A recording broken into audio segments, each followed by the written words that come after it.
Nós estamos dando início a mais um encontro de estudos avançados aqui no ICEB, Instituto de Cultura Espírita do Brasil, a casa de seu fundador e sonhador, Deolindo Amorim, que captou esse projeto do plano espiritual para dar-lhe substância aqui no plano material.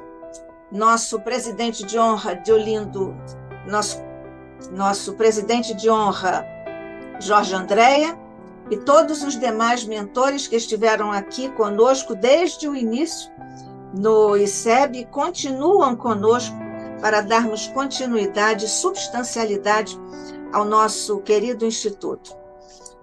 Neste instante, Jesus, ao te agradecer as bênçãos que nunca deixaste de fazer descer por sobre o Instituto de Cultura Espírita do Brasil, nunca deixaste de fazer descer por sobre todos os nossos mentores queridos, que mentalizamos agora, por sobre todos os que estiveram aqui no ICEB, no passado, no presente e ainda estarão no futuro.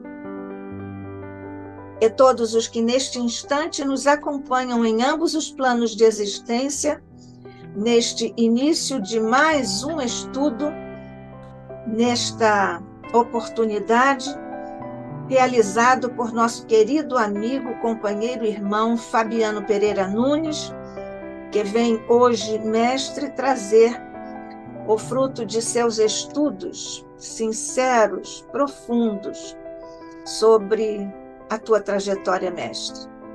Mas ainda te rogamos, juntos que estamos em teu nome, que faças descer por sobre toda a humanidade, tantos irmãos Jesus, atravessando duríssimas provas e expiações. Leva até eles, mestre, ainda que com nossa humildade e modéstia, as vibrações de fraternidade, de solidariedade e de amor, que por tuas mãos enviamos a todos os nossos irmãos. Em especial, desce por sobre Fabiano as vibrações de teu coração e as luzes de teu intelecto. Fica conosco hoje e sempre, sob a graça de nosso Pai.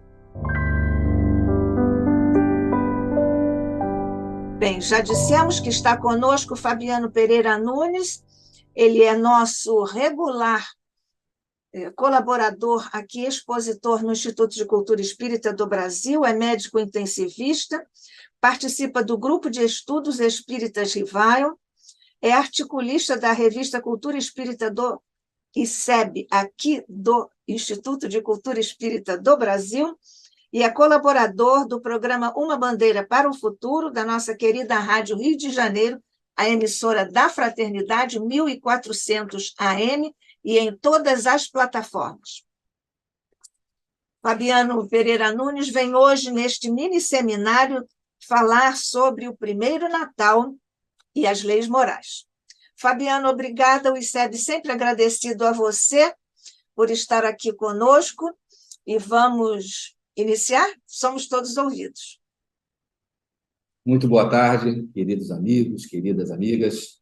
Mais uma vez agradeço a toda a família ICEB, na pessoa da nossa querida presidente Nádia do Couto Vale, professora, pela oportunidade de juntos, mais uma vez, refletirmos, meditarmos acerca da nossa amada doutrina espírita.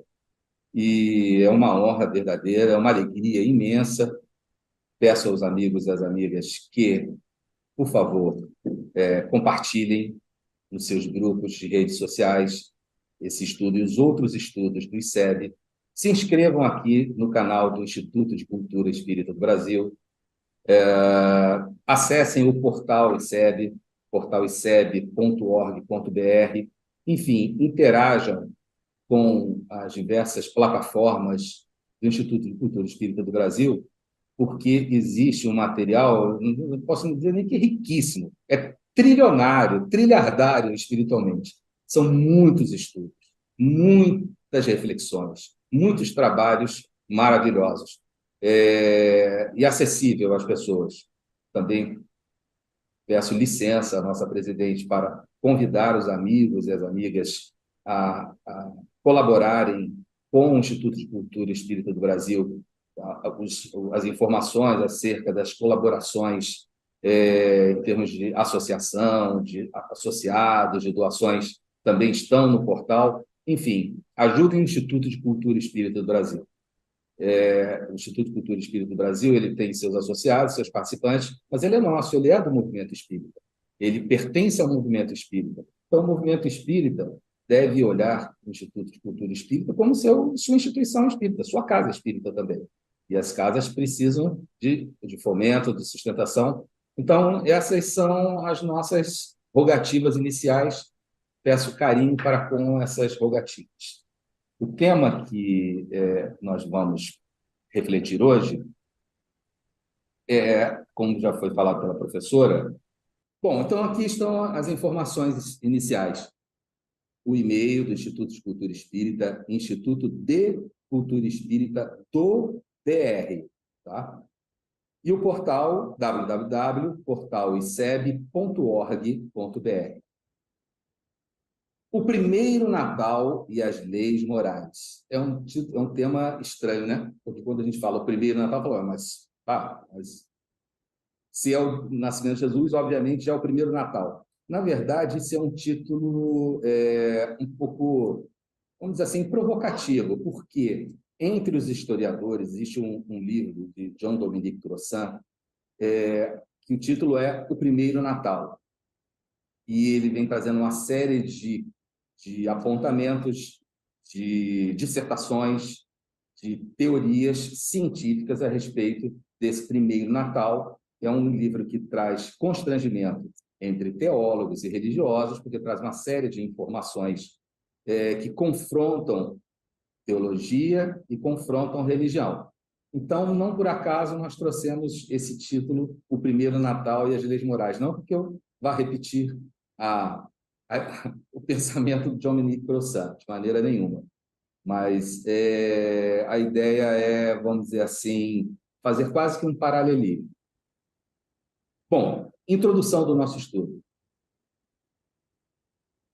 Esse estudo de hoje é uma proposta de continuação, de continuidade de uma série de estudos que nós tivemos a honra de prestar ao Instituto de Cultura Espírita do Brasil.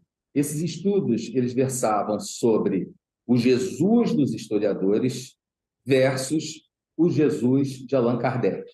Esse material ele está no portal ICEB, tá? Mas não na página do YouTube que nós estamos seguindo. No outro canal do ICEB, mas no portal vocês também podem ter acesso.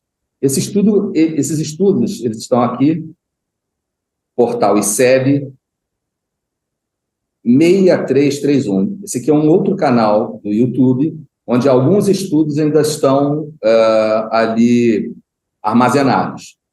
youtube.com/portal ICEB 6331.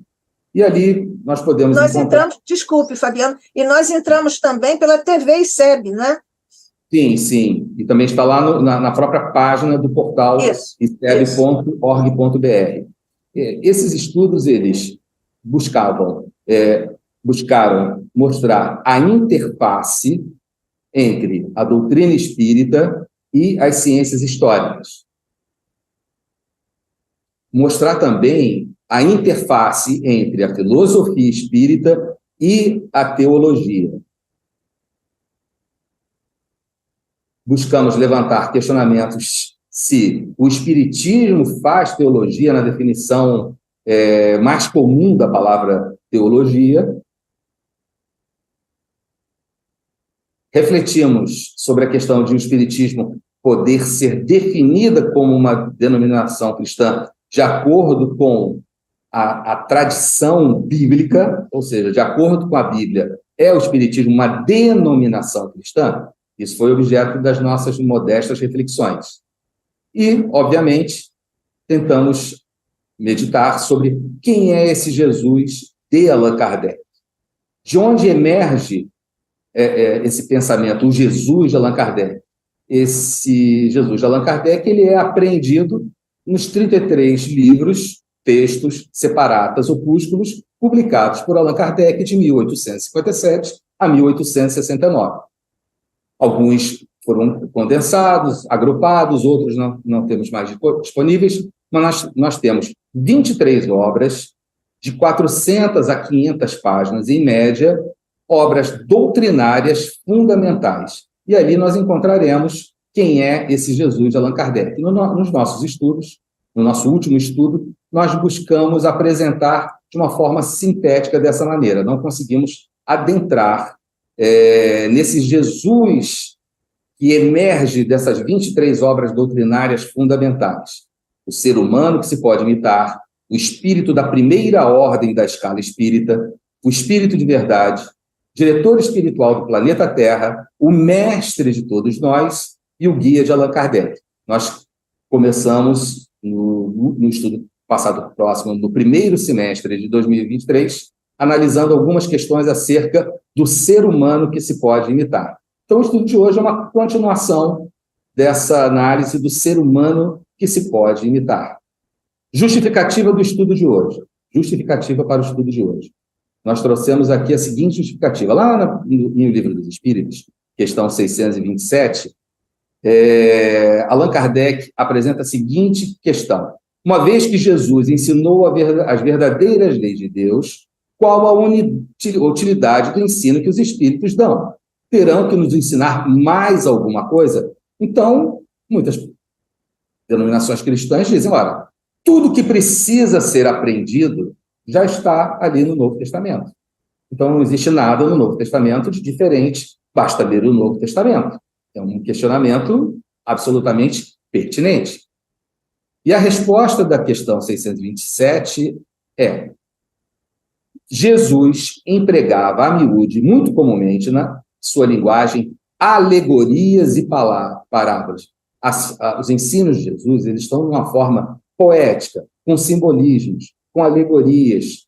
As pessoas muito inteligentes e que querem desenvolver a inteligência das outras pessoas, querem libertar as algemas da inteligência de quem tem dificuldade de pensar, dificuldade de raciocinar, se utiliza sempre de histórias, de alegorias, de parábolas, de símbolos, para que a pessoa comece a pensar, porque através do pensamento, do exercício da imaginação, através da criação mental de histórias, de ideias, de imagens, as algemas da inteligência são rompidas, a pessoa consegue romper as algemas da inteligência.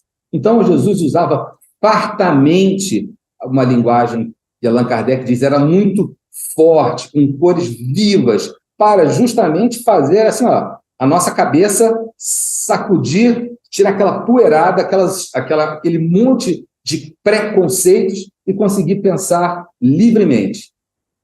Porque falava em conformidade com os tempos e os lugares. Faz-se mister agora que a verdade se torne inteligível para o mundo, ou seja, chegou o momento de que todas as palavras, ensinos, em simbolismos, em alegorias de Jesus, passem a ser absolutamente claros e inequívocos, porque o homem já avançou, a sociedade já avançou o suficiente para entender o sentido, o significado, a essência dos ensinos de Jesus. Muito necessário é que aquelas leis sejam explicadas. Então, as leis morais ensinadas por Jesus, elas precisam ser explicadas e desenvolvidas. Tão poucos são as que as compreendem e ainda menos os que as praticam. Sim, nós temos quantos milênios de cristianismo? 2000 anos de Jesus. E continuamos cometendo os mesmos erros, eu não vou nem dizer de 2000 anos passados, mas desde o início da civilização, há 5.000, 6.000 ou 7.000 anos passados. Então, saber as leis de Jesus, as leis morais ensinadas pelo Cristo, isso daí é absolutamente já sabido. O que chegou o momento com o Espiritismo é o momento de entender perfeitamente, sem nenhuma margem à dúvida. A nossa missão consiste em abrir os olhos e os ouvidos a todos, confundindo os orgulhosos, desmascarando os hipócritas, os que vestem a capa de virtude, religião e da religião, a fim de ocultarem as suas torpezas. Então, os ensinos dos Espíritos vêm retirar a máscara de hipocrisia. Essa é a missão que eles se atribuem. O ensino dos Espíritos tem que ser claro e sem equívocos, para que ninguém possa pretextar ignorância e que para todos possam julgar e apreciar com a razão. Ou seja, ninguém vai poder dizer assim, eu entendi mal, porque foi mal explicado, eu não pratiquei bem os ensinos de Jesus, porque tinha muita alegoria, muito simbolismo, então, por isso eu não pratiquei. Não, essa desculpa não vai mais poder ser dada. É igual uma discussão uma vez eu tive com um amigo que é pastor, colega de trabalho, que é pastor, ele dizia assim, olha só, tudo que está escrito na Bíblia, vocês espíritos estão errados, porque tem que ser praticado ao pé da letra, como está na Bíblia. Eu, tá, entendi. Posso pegar uma faca? Me presta aqui essa faca.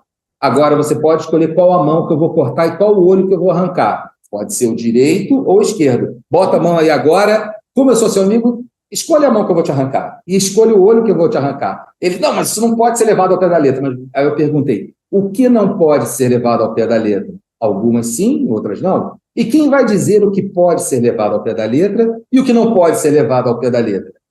Então, a conclusão só pode ser uma. Ou tudo que está no Novo Testamento é para ser interpretado, analisado, meditado, refletido, ou é para levar ao pé da letra. O que não pode é uma pessoa, um grupo, ou uma religião, ou uma denominação, um centro, alguém ser o juiz e dizer, não, isso é ao pé da letra, aquilo não é ao pé da letra. Isso é ao pé da letra, aquilo não é. Ou tudo é interpretado, ou tudo é praticado ao pé da letra. Então, a lógica diz que não se pode levar ao pé da letra, e sim extrair a essência moral e espiritual desses ensinos. E os espíritos dizem que eles têm essa incumbência, colocar o cristianismo no seu verdadeiro sentido e significado, porque as leis foram de Jesus, que Jesus ensinou, que são as leis de Deus, foram falseadas, foram deturpadas, porque ela é uma lei só de amor e caridade. E o objetivo do nosso estudo? O objetivo do nosso estudo tem que ser o objetivo da própria doutrina espírita, que é essencialmente e exclusivamente a nossa reforma, o nosso aprimoramento. Então, vamos começar aqui as nossas reflexões. Nessa questão do Livro dos Espíritos, na questão número 113 de O Livro dos Espíritos, onde Allan Kardec apresenta as qualidades dos espíritos puros, entre essas qualidades está escrito o seguinte: esses espíritos gozam de uma felicidade inalterável. Nada abala, nada modifica, nada diminui a felicidade dos espíritos puros.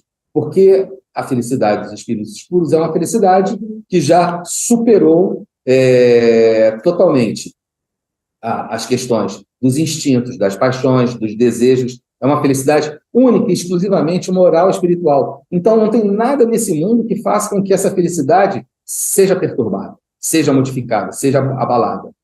Da vida de Jesus, nosso objetivo é tentar ver como e por que, se da vida Jesus, só tendo recebido dores, dificuldades, asperezas, traições, difamações, da vida Jesus não teve nenhuma facilidade.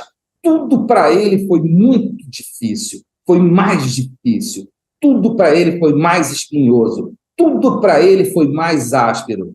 Mas a reação de Jesus a essa aspereza, essa dureza, essa violência mesmo, violência do contexto, do cenário social, cultural em que ele vivia, ele teve uma reação absolutamente diferente do que seria esperado, porque ele viveu a vida com imensa alegria, ele usufruiu o prazer de viver, ele ensinou a viver com intensa alegria, com intenso júbilo, com intensa felicidade, não obstante essas pelejas árduas da vida. Então, essa maneira de, tendo recebido da vida só asperezas e espinhos, reagir de uma forma tão positiva, tão otimista, tão alegre, tão vivo e vibrante, é um dos objetivos do nosso estudo. Como? Por quê? E tinha Jesus na cabeça para reagir dessa maneira, né? É uma proposta audaciosa para um estudo, mas nós vamos tentar. Então, vamos lá. Questão 614 de O Livro dos Espíritos. A lei natural é a lei de Deus. É a única verdadeira para a felicidade do homem. Então, em primeiro lugar, a importância desse estudo, ainda estamos na parte do seminário sobre a importância do estudo. A importância do estudo é descobrir como Jesus foi tão feliz, teve tanto prazer existencial através do gozo das leis de Deus, das leis naturais, porque a única forma de ser feliz é vivendo de acordo com as leis de Deus, é vivendo de acordo com a lei natural. Agora, é importante fazer uma diferenciação. Tem aqui o pessoal que está começando na doutrina espírita aqui em casa, por isso de vez em quando eu olho para o lado, tá? É o seguinte, quando existe algo complexo, nós temos que dividir em pequenas coisas simples. Eu não me lembro qual foi o filósofo que preconizou isso, ou se foi um matemático, mas as leis, a lei de Deus é uma lei única. Nós, homens, é que a dividimos para melhor compreendê-las.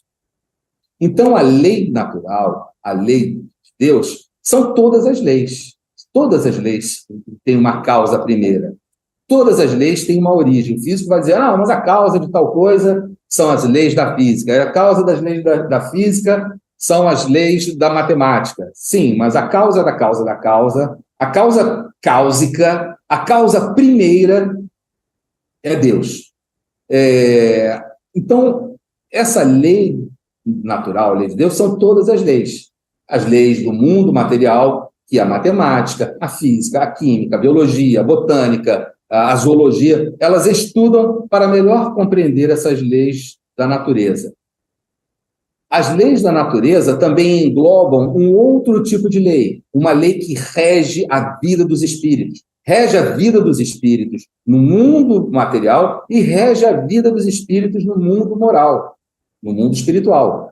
A doutrina espírita, a filosofia espírita, batizou essas leis pelo nome de leis morais. Então, as leis morais que o Espiritismo ensina são essas leis que regem a vida do espírito no mundo corporal e a vida do espírito no mundo espiritual.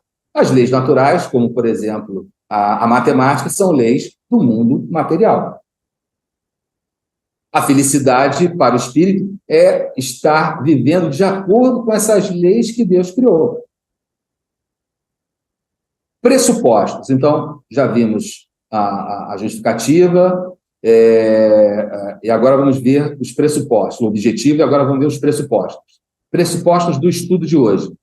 Primeiro pressuposto: o Espiritismo é uma ciência essencialmente moral. O Espiritismo é uma ciência, mas é uma ciência essencialmente moral. O Espiritismo é unicamente uma moral e que não deve sair dos limites da filosofia, nem muito, nem pouco. Então, as questões do primeiro Natal, para aqueles que são estudiosos das ciências históricas, para os historiadores, para aqueles que se debruçam sobre a arqueologia, para aqueles que são da religião, são teólogos, que acreditam que a Bíblia é a palavra inspirada de Deus, o nosso objetivo do estudo hoje não é científico, não é a historicidade do primeiro Natal, não são os fatos históricos, o que aconteceu, o que não aconteceu, o que é simbolismo, o que é redação. Isso não está na alçada do nosso estudo de hoje. Assim como os aspectos teológicos também não estão na alçada do nosso estudo de hoje. A alçada do nosso estudo de hoje são questões de ordem filosófica e moral. E ainda bem que eu tenho aqui a professora Nádia do Couto Vale, que, além de ser filósofa, ter robustos conhecimentos em filosofia e em cultura em geral, ainda mais em filosofia espírita. Então, ela é convidada e certamente vai nos ajudar aí nessas encruzilhadas dos filósofos. São muitos filósofos e, às vezes, a gente se confunde no pensamento deles, né? A qualidade essencial do espiritismo de doutrina filosófica moralizadora. Doutrina, um conjunto de leis e princípios que, pela sua importância e gravidade, devem ser divulgados, devem ser difundidos. Filósofo, amigo da sabedoria, amante da sabedoria, aquele que busca a sabedoria. Vamos abrir já o primeiro parênteses a respeito do primeiro Natal, mas não só o primeiro Natal. Todos os natais de Jesus, todos os nascimentos de Jesus. Quem gosta de filosofia e se debruça sobre o Novo Testamento fica muito interessado nas questões filosóficas do Novo Testamento, porque tem até aqueles que vão teorizando, porque Jesus estudou ou conheceu os estoicos, estudou o cristicismo, o estoicismo, etc. Mas esse paralelismo ele tem algumas falhas.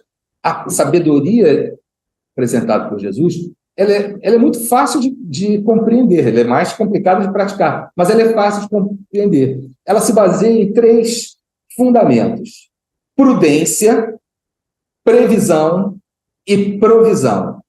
Prudência, pensar muito bem antes de agir. Pensar 2, 3 vezes antes de agir. Só agir depois que tiver pesado as causas e as consequências, os efeitos nas outras pessoas. Tomar a prudência, a previdência. Tomar as medidas para não deixar os problemas acontecerem. E depois, proativamente, agir de maneira que esses problemas não aconteçam, pelo contrário, tudo corra da melhor maneira possível.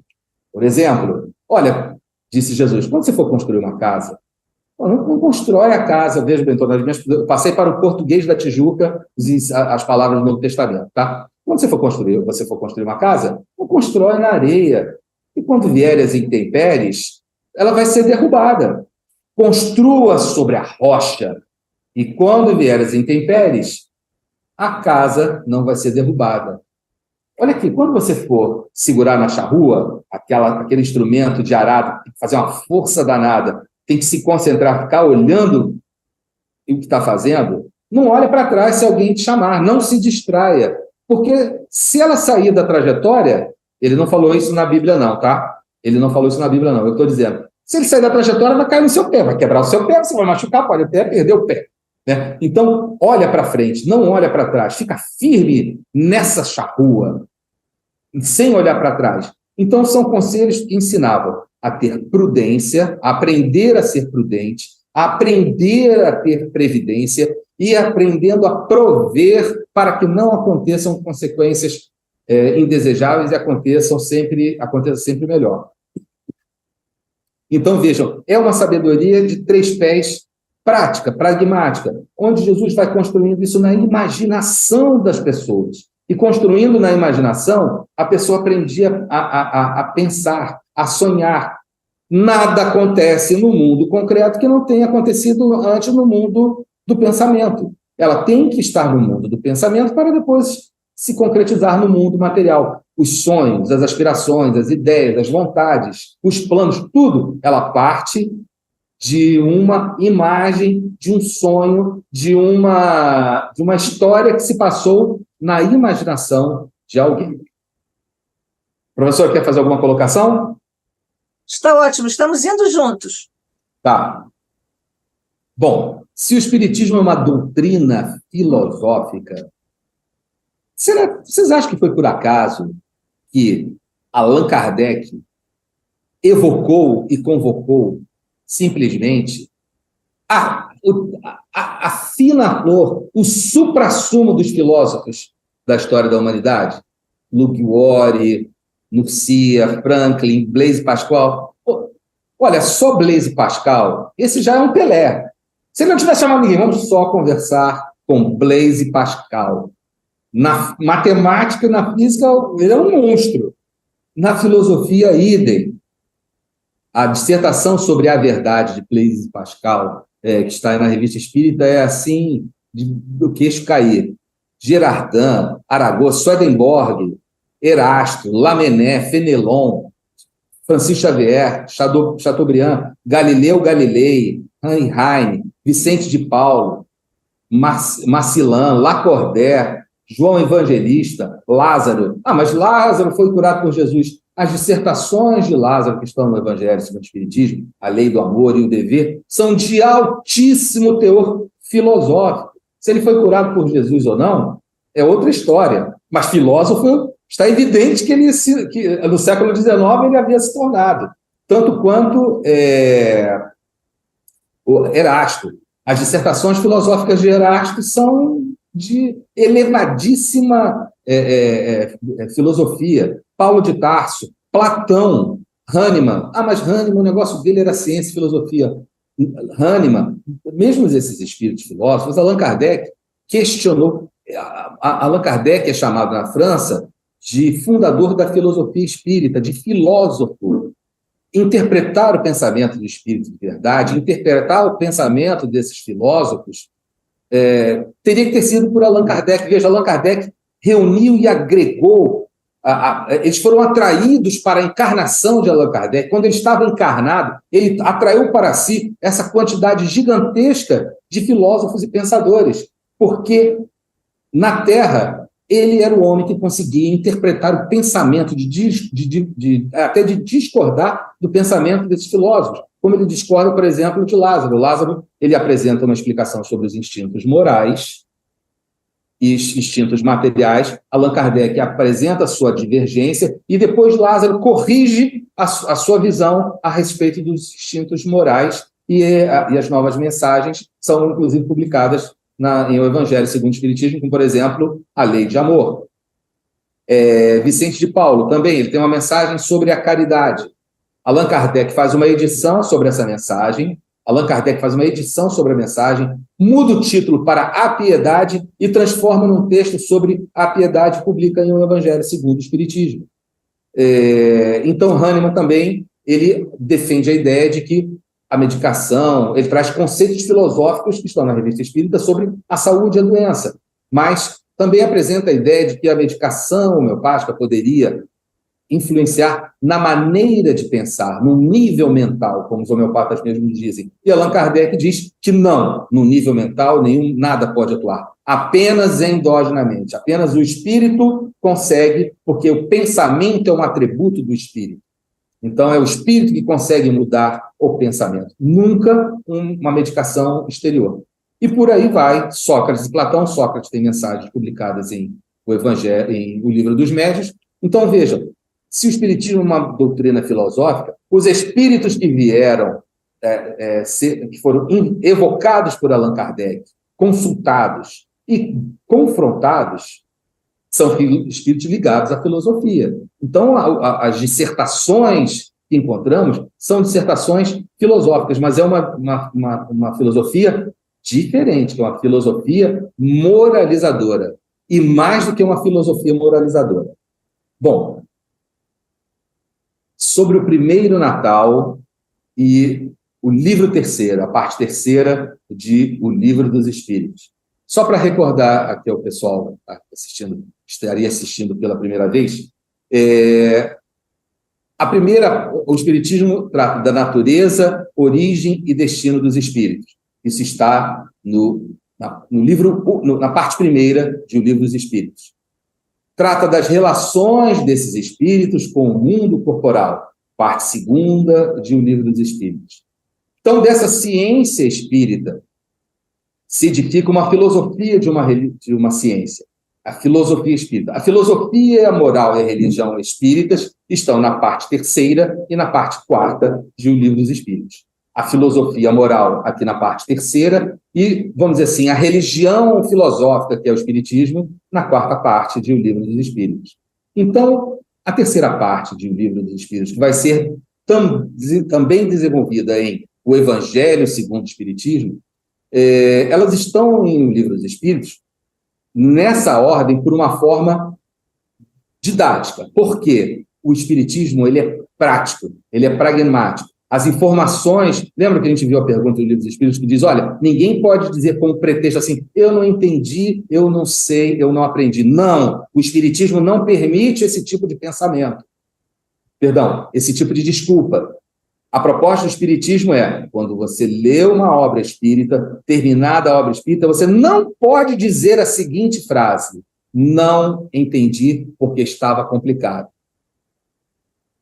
Você pode dizer assim, mas a pessoa pode ter sua dificuldade. Veja, na Revista Espírita, Allan Kardec relata o caso em Lyon de um grupo de operários, eram pessoas muito pobres, analfabetas, onde uma pessoa lia para eles o Livro dos Espíritos.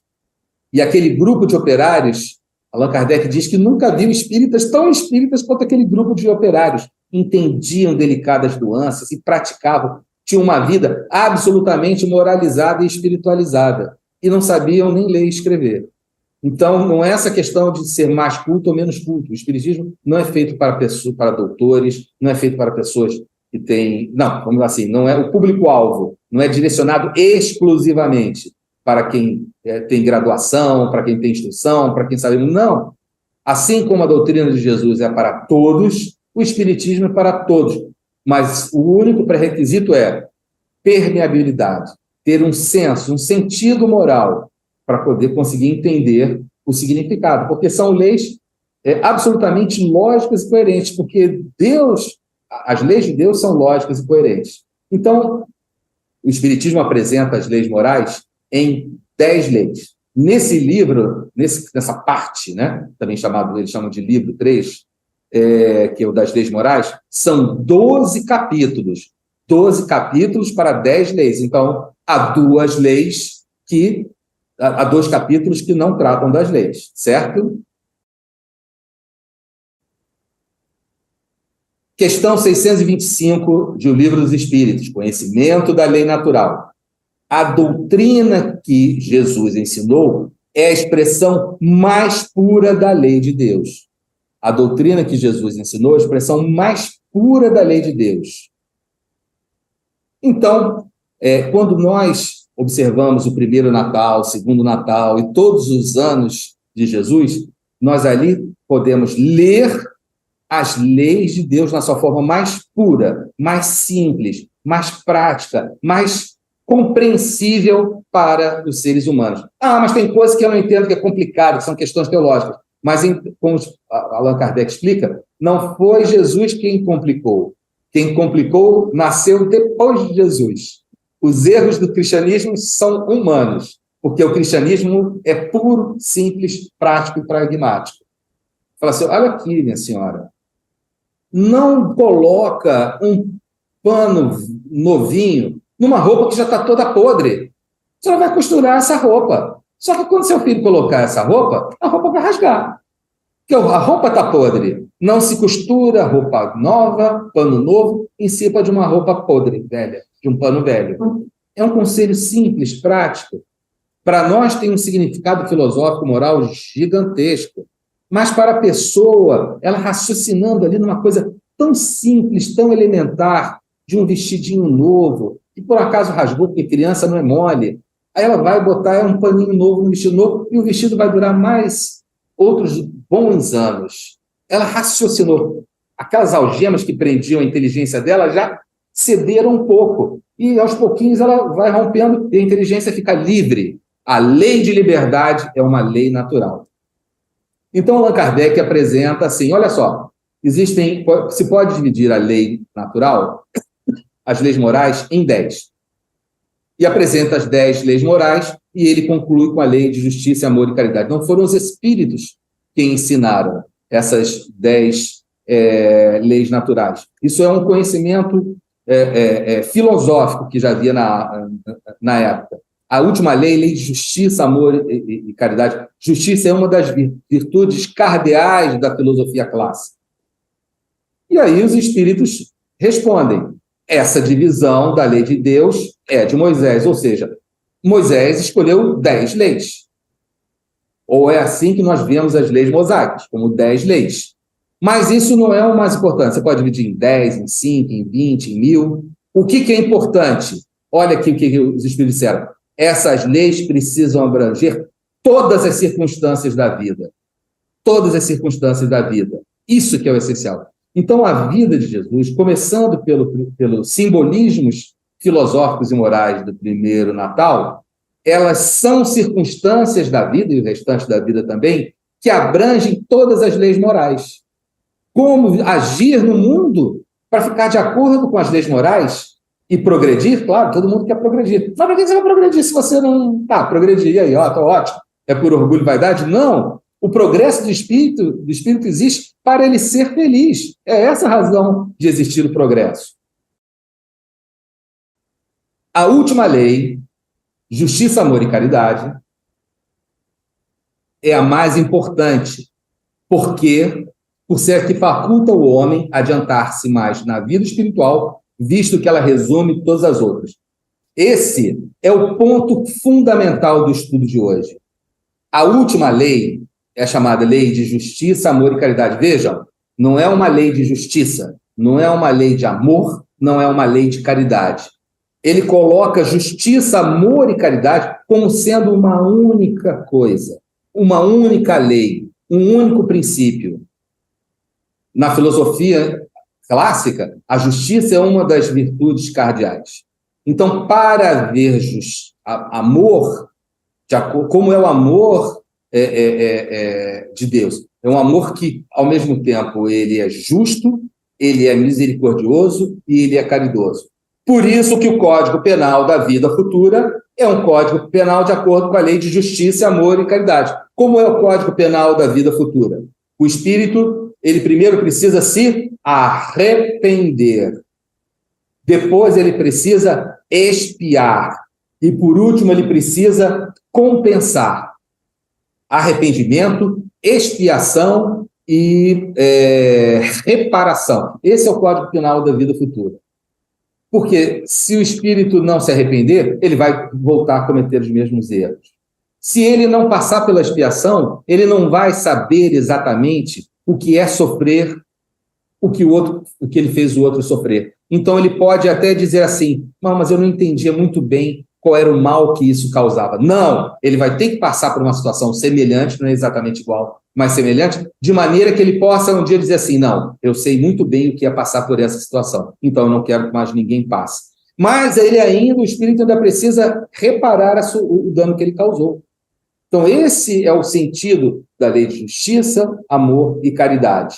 Arrependimento, expiação e reparação. Mas tudo voltado para o progresso, porque a caridade tem o poder de provar o arrependimento, de transformar a expiação numa prova e de reparar o dano causado a outra e até compensar com juros e correção monetária, como se diz nos dias de hoje. Então, essa lei, a 10ª lei, que é a lei de justiça, amor e caridade, ela resume todas as outras. Então, está aí nosso Jesus olhando para as leis naturais. Então, nós já vimos isso. A lei é lei porque Deus criou, é assim, e não perguntou a ninguém. Então, nós temos que seguir essas leis. Ela é dividida em leis naturais e em leis morais. Agora, veja, por que Allan Kardec separou dessa maneira? Ele agrupou de uma maneira didática, para que as pessoas possam ler o Livro dos Espíritos sabendo onde encontrar cada um dos tópicos. E, ao mesmo tempo, na cabeça, ela possa agir sempre pensando assim, eu conheço a lei natural, eu sei mais ou menos quais são elas. E eu consigo não só encontrar no Livro dos Espíritos, mas eu consigo meditar acerca dessas leis. Vamos lá. Questão 617, sobre as leis. Essas leis morais, elas dizem respeito às obrigações. A lei de Deus, ela tem a seguinte diferença. Ela relaciona direitos e deveres. As leis, elas também caminham nesse sentido. Mas a lei de Deus, ela coloca no mesmo peso direitos e deveres. Direitos e deveres para com Deus, direitos e deveres para consigo próprio e direitos e deveres para com o nosso semelhante. Os ensinos de Jesus, eles estão sempre ajudando didaticamente a criatura a pensar nisso. Veja bem, quando perguntavam a Jesus, aí, mestre, vamos lá, diz aí, qual é o maior mandamento? Vocês sabem que os judeus ortodoxos, pelo menos no tempo de Jesus, 3 vezes por dia, voltados para Jerusalém, recitavam o Shema Israel. Ouve, ó Israel, o Senhor é o único, só existe um Deus. Amarás a Senhor teu Deus de todo o teu coração, de toda a tua alma, de todo o teu espírito. 3 vezes por dia. Aí o camarada chega e vai lá e pergunta para Jesus, um doutor da lei, qual é o maior mandamento? Tinham vários mandamentos. E as pessoas estavam 3 vezes por dia recitando. E aí Jesus diz, amarás ao Senhor teu Deus de todo o teu coração, de todo o teu espírito, de todo o teu entendimento. E o segundo, que é igualzinho ao primeiro, amarás a teu próximo como a ti mesmo. Então, o tempo todo, Jesus está apontando nesse sentido. É muito fácil de falar, é muito poético. Por isso que os espíritos vieram para tirar as dúvidas e colocar de uma forma que o camarada diga assim, olha só, eu posso dar todas as desculpas do mundo, menos que eu não entendi e não sei como praticar, porque eu estou aprendendo aqui agora com eles. Então, esse texto que eu coloquei aqui na apresentação, ele está na coletânea de preces espíritas sobre a oração dominical. O Pai Nosso, a oração dominical, ele também é uma profissão de fé que resume os deveres do homem para com Deus, os deveres do homem para consigo mesmo e os deveres do homem para com o próximo. Isso está no Pai Nosso. É essa a lição, é esse o ensinamento. Então, vejam, as leis morais foram divididos também obrigações do homem para com Deus, as obrigações do homem para consigo mesmo, as obrigações do homem para com o próximo. Obrigações do homem para com Deus. A primeira lei é a lei de adoração. Lei de adoração. Então, a técnica para aprender. Capítulo 2, a primeira lei. Porque o primeiro capítulo do Livro dos Espíritos, a parte terceira, é explicando o que é a lei moral, para que ela serve, como ela se divide. O segundo capítulo começa a falar das leis morais. Então, capítulo 2, primeira lei moral. Ah, é para decorar? Não, não é para decorar. É para entender e assim você vai decorar. Então, obrigações do homem para com Deus, obrigações do homem para consigo próprio e obrigações do homem para com a sociedade. Obrigações do homem para com Deus. A primeira é a lei de adoração. Adorar a Deus. Os judeus, quando eles 3 vezes ao dia recitam o Shema, recitam o Ouve, ó Israel, ele está adorando a Deus. E o Espiritismo mostra o sentido profundo de se começar tudo adorando a Deus. É o primeiro e mais importante passo na direção da humildade.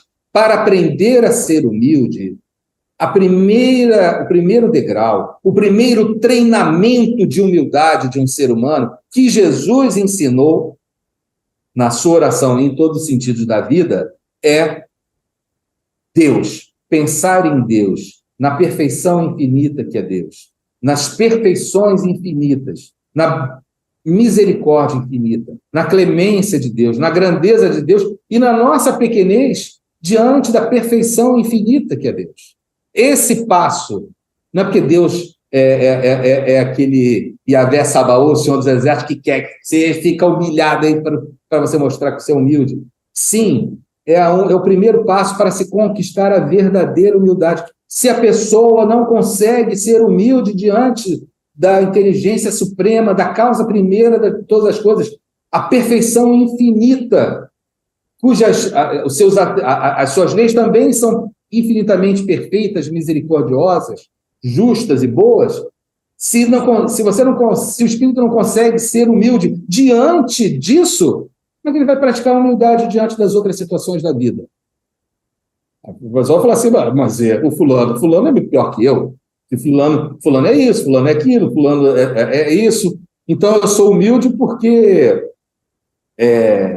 eu quero ser humilde, mas sou humilde por caridade, porque eu tenho que ser humilde, que uma das minhas grandes qualidades, entre as minhas enormes qualidades, Uma delas é ser muito humilde. Tem muitas qualidades, tá? Não.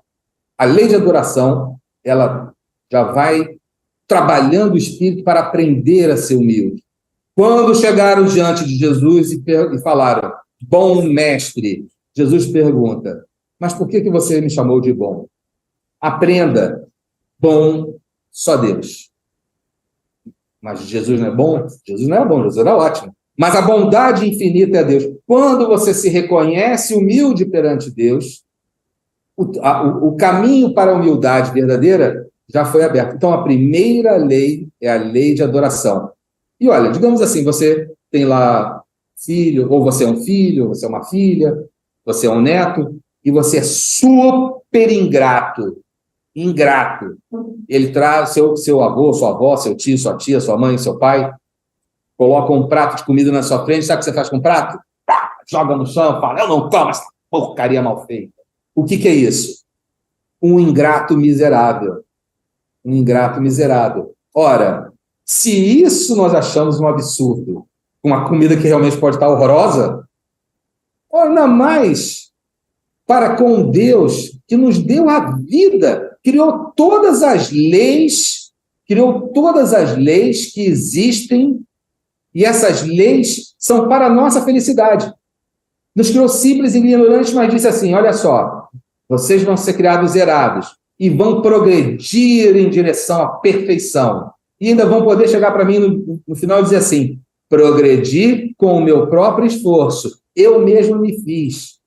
Se eu sou agora um espírito perfeito, foi graças às experiências que eu passei. Parece aquele filho pródigo, né? O filho pródigo não. O que recebeu tudo dos pais e no final diz, sim, eu me fiz a mim mesmo. É verdade. Mas Deus coloca isso para o espírito, ele é criado simples de ignorância, termina perfeito, e ele pode dizer, foram as minhas experiências que construíram a minha perfeição atual. Mas tudo isso foi criado por Deus. Então, eu vi que passou ali uma pergunta sobre o que é humildade. A palavra humilde vem de humus, que quer dizer terra. Humus, que quer dizer terra. Homem vem de terra, humus. Homini, quer dizer terra. Humilde é aquele que está para a terra. De que maneira? Ele serve de nutriente para que outro cresça. A terra, ela fornece os nutrientes, o nitrogênio, os sais minerais, todos os nutrientes para que as plantas cresçam. A humildade é servir, não é dizer assim, eu sou pequeno, eu sou miserável, eu não sou nada, eu sou assim, mesmo errado e perfeito. Não. A humildade não, embora o seu tamanho seja gigantesco, você se abaixa para ajudar o outro a subir. Você levanta o teu semelhante. É o que Jesus ensinou. Sendo um espírito puro, se fez homem para jogar a gente lá para cima. Essa é a verdadeira humildade. Quando Jesus diz coisas, vós me chamais de mestre, e dizei bem, porque eu sou. Isso não é falta de humildade.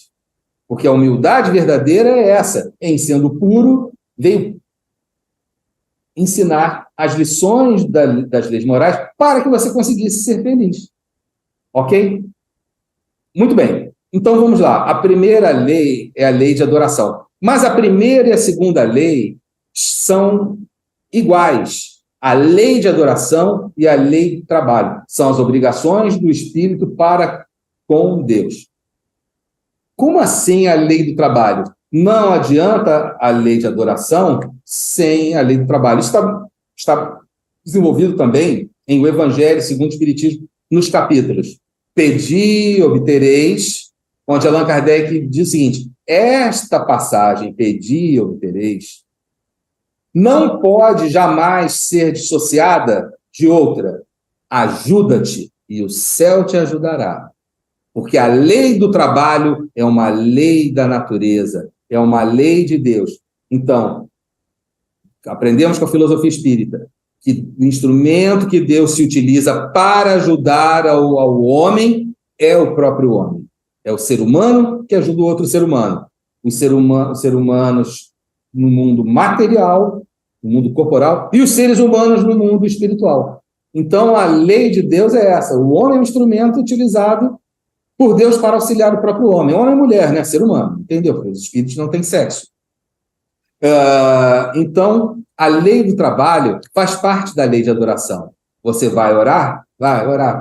Caia do céu, Deus, caia do céu, caia. Não vai cair do céu, amigo. Levanta, anda, vai trabalhar. E no teu trabalho virão a inspiração, a intuição, a assistência dos bons espíritos, a assistência do teu anjo guardião, te aconselhando, orientando, confortando, encorajando, fortalecendo uma ação moral. Mas o trabalho é uma lei da natureza.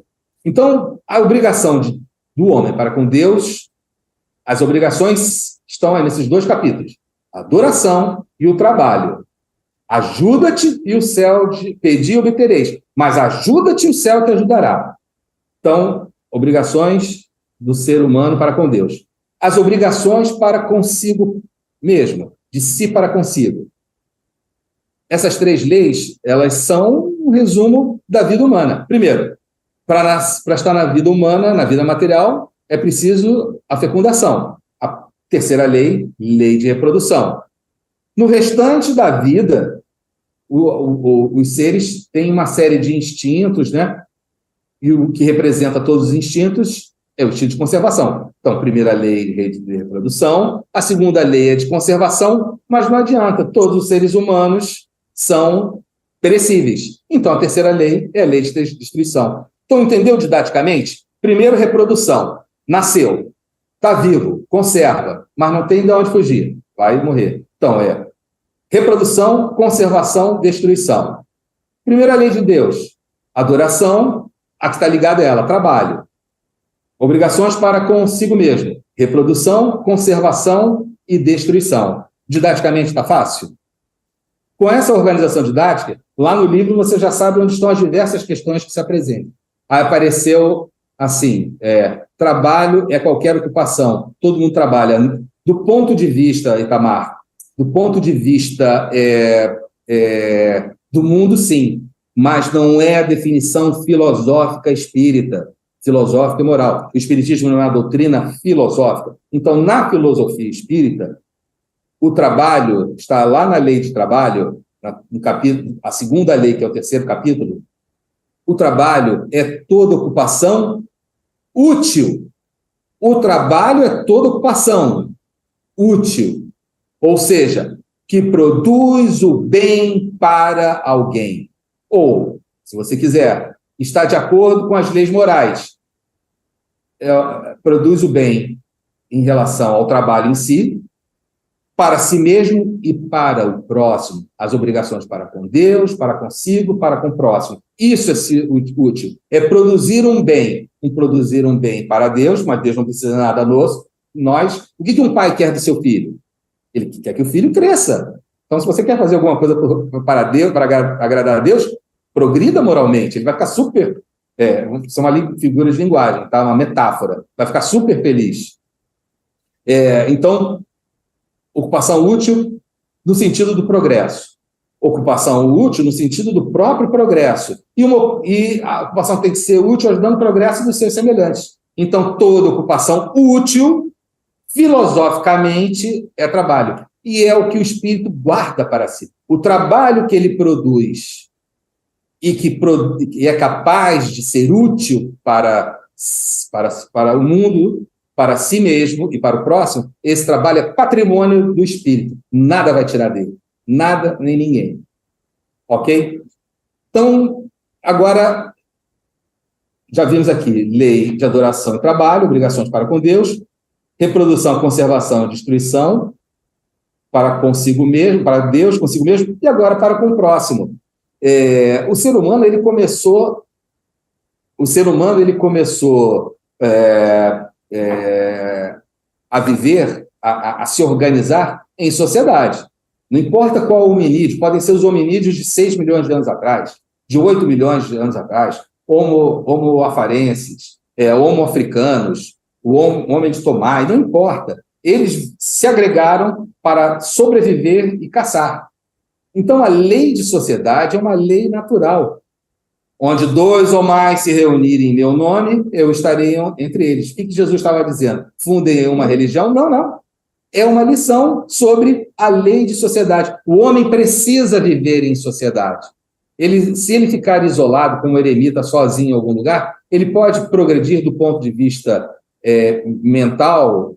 Pode, mas, veja, a ocupação que é útil, que é trabalho, é ocupação útil. Ele sozinho, como eremita, ele ajudou alguém? Talvez a si mesmo, talvez, não sei, talvez. Ajudou o próximo? Definitivamente não. Então, a ocupação dele foi útil? Do ponto de vista filosófico e moral, não. Primeiro que ele não sabe se ele mesmo progrediu. Não produziu nada de útil para ninguém, não produziu nada de útil objetivamente para nenhuma pessoa. Então, a ocupação dele foi útil? Questionável. É melhor que ele fique na sociedade e aguente lá, está no Instituto de Cultura Espírita, meu Deus, as contas não fecham esse mês, por favor, pelo amor de Deus, meus irmãos, colaborem que as contas não estão batendo. Provavelmente a presidente, em algum momento, ela vai dizer assim, queria ser um eremita, não teria nenhuma conta para pagar. Esse mês estaria fechadinho, só sou eu e minha meditação e os fluidos. Sim, mas e aí, o que você progrediu? Então, a lei de sociedade é a primeira lei das obrigações para com o próximo. Ora, por que os hominídeos se agregaram? O Homo sapiens neanderthalensis se agregou. Por que o Homo sapiens sapiens se agregou? Para conseguir progredir. No início, o progresso da inteligência, dos instintos da inteligência. Com o espírito, o progresso moral. E é o que ele vai fazer, ele se elevar na categoria dos mundos habitados e na ordem dos espíritos. Então, os espíritos se agregam, nascem na mesma família, coabitam, convivem no trabalho para o progresso. Eles vivem em sociedade para progredir. É a lei do progresso. As outras duas leis, a lei de igualdade e liberdade. A lei de igualdade, vejam, o Livro dos Espíritos, embora toque no assunto de igualdade em diversas questões, inclusive da polêmica condição da igualdade das riquezas, sempre será uma abordagem moral, porque o espírito, hoje eu estou encarnado como rico, amanhã eu estou encarnado como pobre, hoje eu estou encarnado como mulher, amanhã como homem, hoje como brasileiro, amanhã como europeu, americano, africano, asiático. Então, quando a abordagem se refere à igualdade, é a igualdade no plano moral. E onde existe a igualdade no plano moral? É quando os espíritos são tratados igualmente do ponto de vista espiritual. Quando você olha uma pessoa, não por ela ser Vasco, Flamengo, Botafogo, Fluminense, mas por ela ser um espírito, filho de Deus como você, criado por Deus como você, que está seguindo a mesma jornada em busca da perfeição. Então, no velho jargão do povão, todo mundo no mesmo barco. Por isso que nós somos a lei de Deus é a lei de igualdade. Está todo mundo no mesmo barco. E mudando o ponto de vista em que se observa a vida, muda também totalmente o ponto de vista do que significa igualdade. E a lei de liberdade. Ora, só é possível viver em sociedade, só é possível progredir, só é possível haver igualdade se houver liberdade. Então eu vou sair pelado da rua. Não, não é essa a liberdade, minha gente. É a liberdade de pensar, a liberdade de meditar, de divagar, de dissertar. O único lugar onde o ser humano é verdadeiramente livre é dentro do seu próprio pensamento. Eu posso ter aqui 100 policiais apontando uma arma e dizendo, não pense no azul. Aí eu vou dizer, eu não vou pensar no azul. No que eu estou pensando? Já pensei em não pensar no azul, então eu pensei no azul. Eu não vou pensar no azul, não vou pensar no azul, pensou no azul.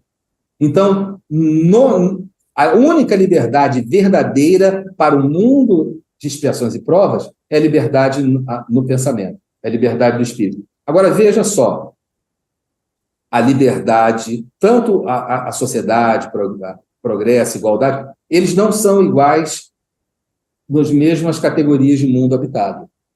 No mundo primitivo, a liberdade, a igualdade, ela está num nível primitivo. No mundo de expiações e provas, nos mundos regenerativos, nos mundos felizes, nos mundos celestes, os conceitos de sociedade, progresso, igualdade, liberdade são absolutamente diferentes. Santo Agostinho explica que em mundos muito superiores, a vida é tão longa, o corpo é tão suave, tão sutil, que os espíritos se deslocam no espaço. Eles conseguem, como a gente brinca aqui no nosso grupo espírita, eles conseguem voar estando encarnados. Então, compare esse grau de liberdade de um mundo celestial com o grau de liberdade de um mundo de expiações e provas. Então, os conceitos que nós temos são relativos. Por isso, eles são apresentados na forma de conceitos, de premissas, de fundamentos filosóficos e morais, que depois a sua vivência, a sua experiência, a sua cultura vai agregar com exemplos e outros conhecimentos. Então, o Espiritismo ele vem ali para mostrar, na prática, como isso aí funciona. E a 10ª lei é a lei de justiça, amor e caridade. Agora, veja, Kardec pergunta, qual é a lei que define e resume todas as leis morais? Justiça, amor e caridade. Não, se eu, por exemplo, falo assim, olha aqui, Lucas, você está com muitas figurinhas e eu não estou com nenhuma. Então, por uma questão de justiça, me dá aqui só metade das suas figurinhas. Eu já te prejudiquei. Então, isso é justo? Para mim, sim. Mas para você é justo? Não. Para ele não é justo. A lei de Deus não é assim. A lei de Deus ela é absolutamente perfeita e infinita na sua justiça, no seu amor e na sua caridade. E todas as leis morais são maneiras de melhor entender essa lei de justiça, amor e caridade. Querem ver? Essa é a parte do estudo em que, depois, se a gente, quem estiver assistindo, esquecer tudo, pelo menos essa parte aqui não esqueça. Guarde essa no seu coração. A primeira lei não é a lei de adoração? A lei de adoração é a lei de amor, justiça e caridade. Eu vou chamar só amor, tá? Mas a lei é a lei de justiça, amor e caridade. A lei de adoração é a lei de justiça, amor e caridade. É o amor que busca Deus. A segunda lei, lei do trabalho, também é justiça, amor e caridade. É o amor que constrói. A terceira lei é a lei de reprodução. A lei de reprodução também é a lei de amor. É o amor que cria a vida. Lei de conservação. É o amor que sustenta. Lei de destruição. Reprodução, conservação, destruição. A lei de destruição também é a lei de amor. É o amor que renova e purifica. Sociedade. A lei de sociedade é o amor que auxilia e agrega. Lei do progresso. É o amor que eleva. Lei de igualdade. É o amor que irmana. Esse é o sentido da lei de igualdade. É a lei que irmana. Lei de liberdade. É a lei que respeita. Depois nós vamos conversar sobre as diversas situações da vida de Jesus. E a lei de justiça, amor e caridade, ela existe para levar o homem ao progresso, à perfeição, a unir a Deus, a se unir a Deus. Vejam, a palavra religião, existem vários estudos a respeito da etimologia da palavra religião. Eu gosto muito da etimologia estudada por Allan Kardec, está na Revista Espírita, de dezembro de 1868. Ele usa a seguinte etimologia: religi omni, religião, religi omni, omni, homem, seres humanos. Então, religião, no sentido filosófico espírita, ela liga novamente todos os homens entre si numa comunhão de pensamentos, de sentimentos, de propósitos e de trabalho.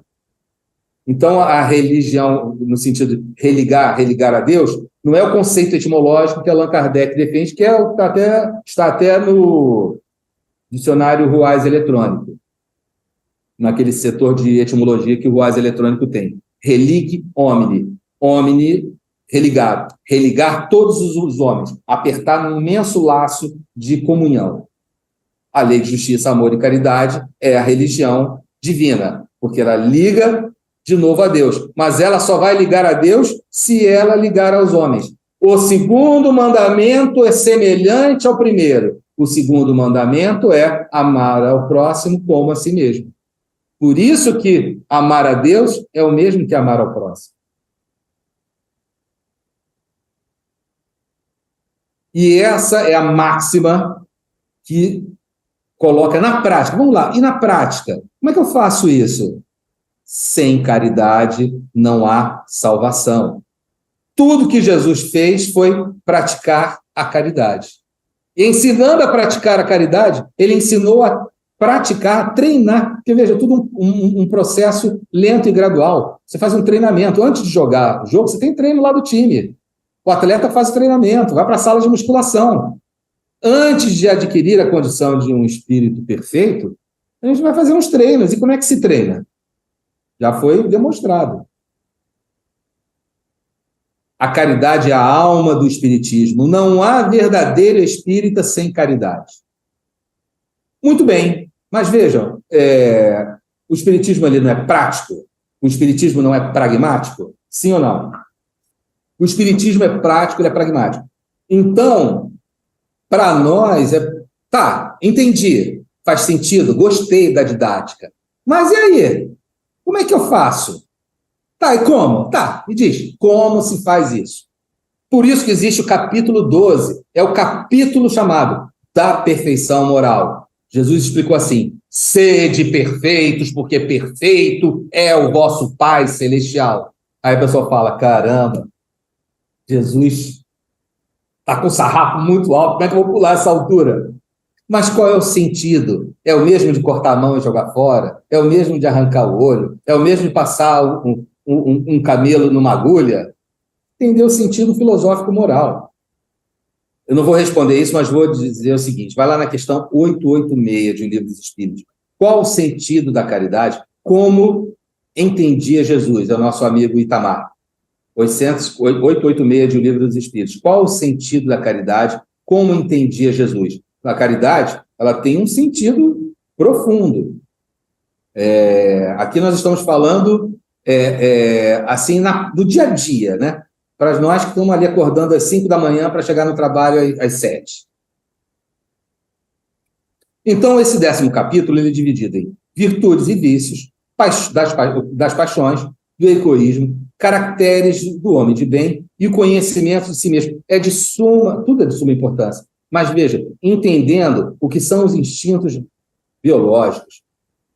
Instinto de conservação que pode ser dividido em reprodução, proteção, competição e sobrevivência, e outros, né? Esses são os grupos principais que podem ser subdivididos e que explicam, vou dizer assim, tá? 90% dos comportamentos de quem é um espírito da terceira ordem perfeito, porque é como se fosse um barco à vela. O barco à vela é levado pelos ventos. E esses instintos são os ventos que levam o barco à vela.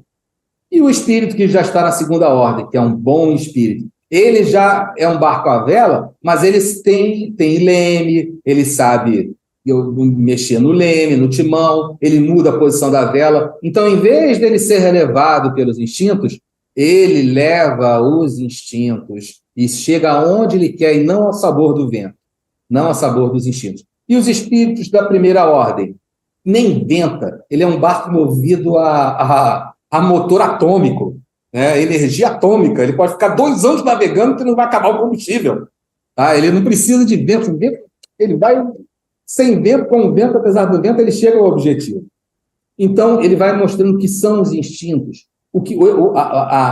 os desejos e os instintos e a vontade. Lá no Evangelho segundo o Espiritismo, os espíritos dizem: a fé pode ser humana e pode ser divina. A fé divina é a vontade de querer. Então, como a vontade e o querer conseguem sobrepujar os instintos. E aí, no 5º capítulo, o conhecimento de si mesmo.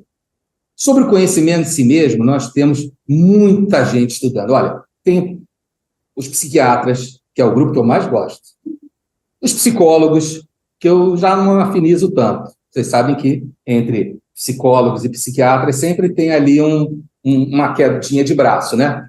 Mas também temos os filósofos, os humanistas, os cientistas. O conhecimento em si mesmo é objeto de estudo de diversas vertentes.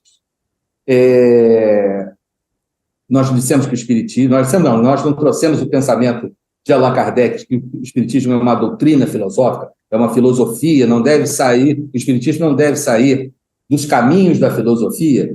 A filosofia, ela também não é uma tarefa muito simples, não.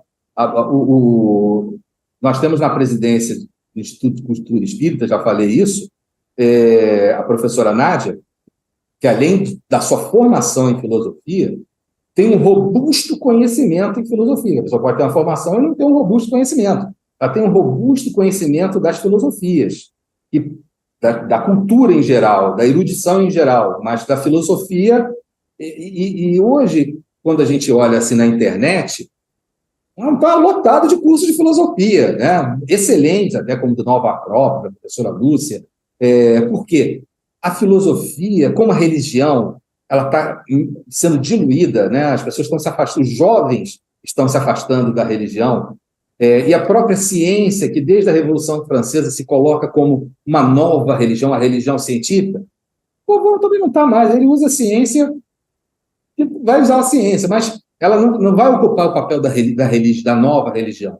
Nós não vamos adorar o Deus matemático, isso não vai acontecer. Então, ela não já teve tempo suficiente desde a Revolução Francesa para ocupar o lugar da religião. Não conseguiu. Mas a filosofia, vamos dizer, ela antecede a medicina, antecede a ciência, o cientificismo clássico, e ela antecede, talvez, até a religião, né? Se for contar os princípios filosóficos lá dos povos da Mesopotâmia. E a filosofia, ela está crescendo muito, hein?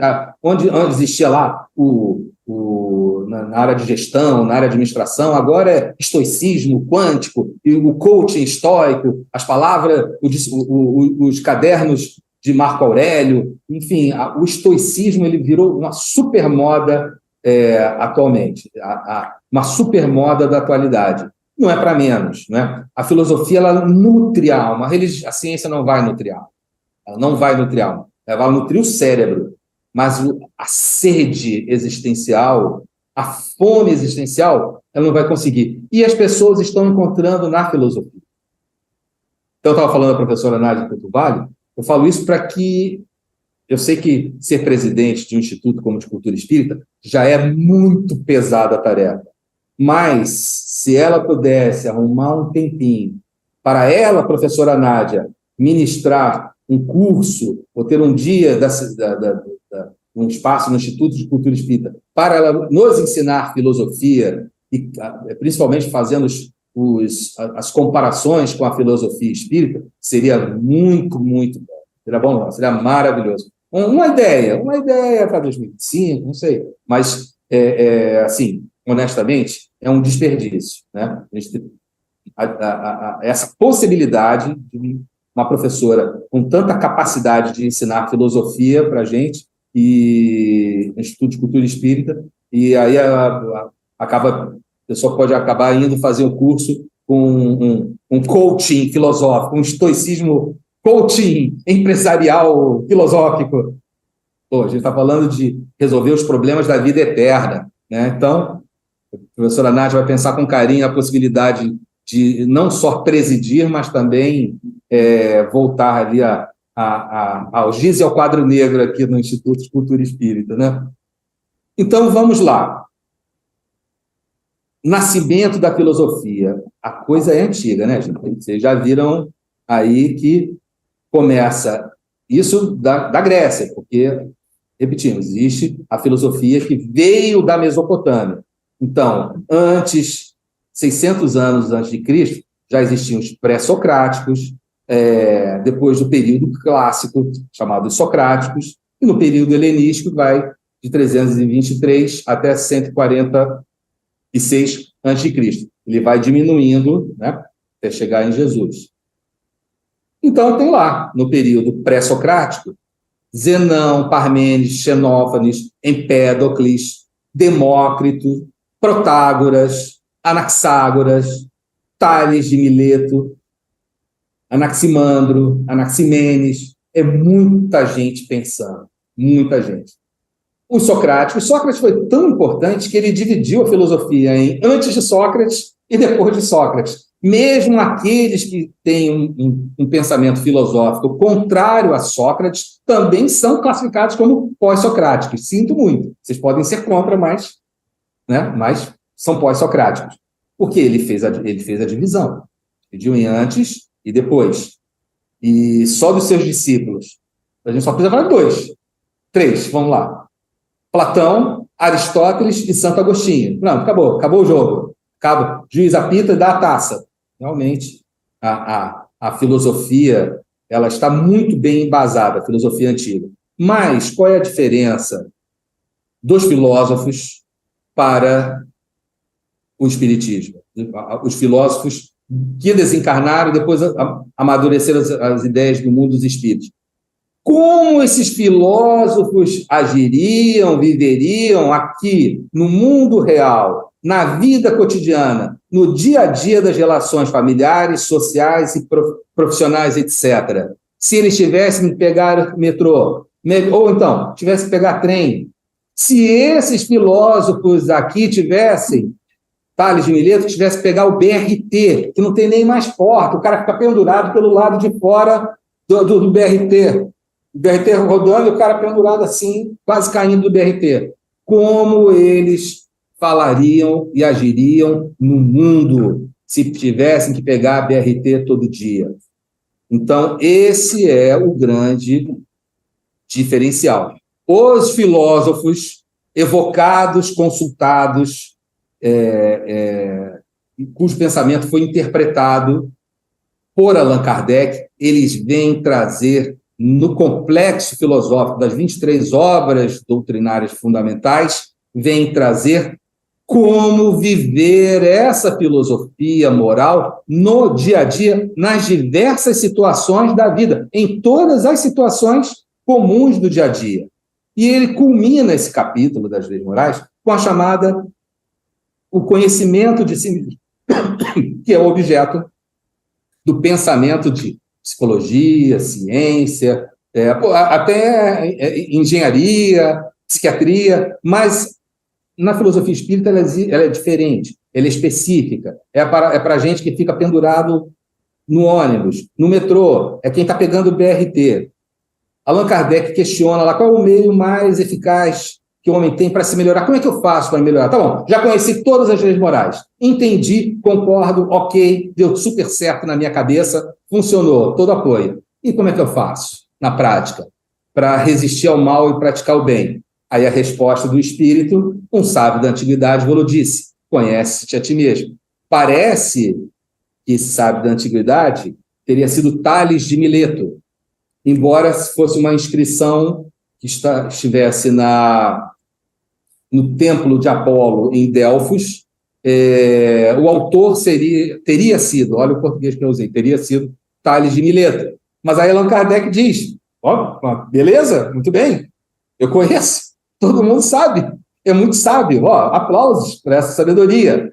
Mas aí que está a dificuldade, conhece a ti mesmo, ele não falou isso, estou eu dizendo agora, a engenharia faz, a psicologia faz, a psiquiatria faz, o coaching faz. Até os filósofos disseram, olha, temos que viver na busca do bem, na busca do belo, na busca do perfeito. A busca do perfeito é o sentido existencial. A busca da verdade é a verdade em si. Lindo, concordo, bato palmas. Mas eu quero saber, e aí, como é que eu faço? A dificuldade é, qual o meio de consegui-lo? E aí ele evoca o espírito que escreveu uma obra que todo ser humano tem que ler. Confissões de Santo Agostinho. Confissões de Cidade dos Anjos, né? Cidade dos Homens. Confissões de Santo Agostinho. Então, nesse diário pessoal de Santo Agostinho, ele vai apontar o método que ele usou para se conhecer E esse método, uma das maneiras de ver como ele aplicou e venceu nessa construção filosófica é nesse livro, Confissões de Santo Agostinho. O que Santo Agostinho fazia? No final do dia, ele repassava as obrigações dele para com Deus, para consigo mesmo, para com o próximo, em palavras, em pensamentos, em atitudes. Mas isso... Não, veja, isso encerra uma gigantesca sabedoria, uma sabedoria assim, não, ilimitável, imensurável. Por quê? Quando você está num grupo de ajuda mútua, por exemplo, alcoólicos anônimos, jogadores anônimos, grupos que possuem compulsões, e são aqueles grupos de ajuda, eles nunca dizem assim, olha, eu nunca mais vou beber, nunca mais vou jogar, nunca mais vou usar substância química. Não. Qual é o método que ele usa?